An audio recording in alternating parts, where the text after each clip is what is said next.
I'm Sophia, and today I'll be showing you guys a tour on room 286 on deck 9 on the Oasis of the Seas with Royal Caribbean. Before I get started, I want to thank my parents for letting us have our own room.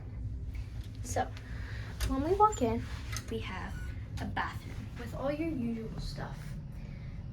A shower, a toilet, and a sink. Very big shower, isn't it? Very.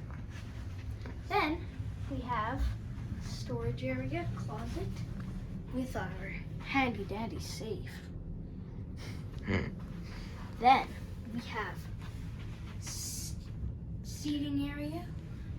Counter space, a lot of counter space. With our TV. We have our couch to sit on. Then we have our 2 beds. They're separated together. Yes.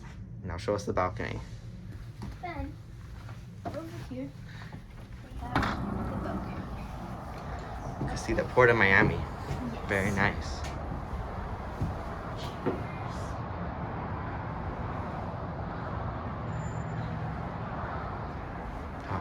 Thank you for watching our video.